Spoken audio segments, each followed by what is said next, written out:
So a couple things I think that our governor needs to work on. One, we have a 34-time convicted felon that has been in our White House since January 6th, 2025.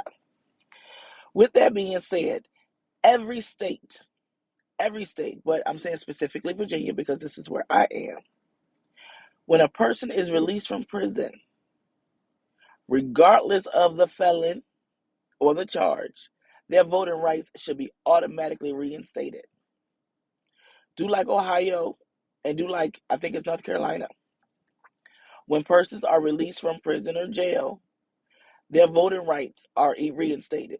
And technically, their voting right wasn't taken away. It's just that because you were incarcerated, you could not vote.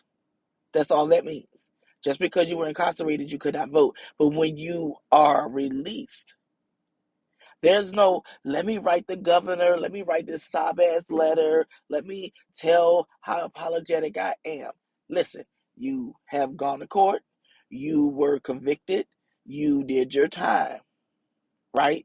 And even for the persons that are convicted and they are innocent, at the end of the day, you did your time. If you were guilty and you were convicted and you went to prison, you did your time.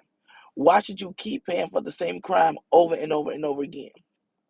I also feel like when you talk about people who have criminal records and getting jobs, listen, if Donald can be the president, you can't tell me that a person getting released from prison can't get a job as a laborer, working at a shipyard, working at a Bank of America, working at a Wells Fargo, working, as an executive, working at a school board, working, at a school system. Unless, now let's be clear.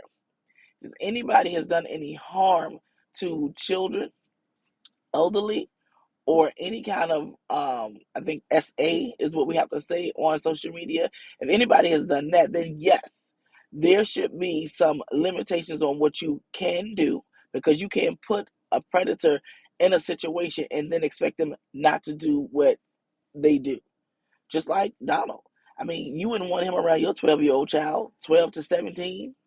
You don't want him around there because you already know what he's going to do. Same thing with Jeffrey Epstein. You already know what they're going to do. You already know what they're going to do. So you wouldn't put them in that situation to be able to harm those young women. So I do feel like there should be some boundaries, if you will. It has to be some boundaries. However, that shouldn't negate from the fact that you should be able to vote. You should be able to vote and you should be able to get a job. Yes, not all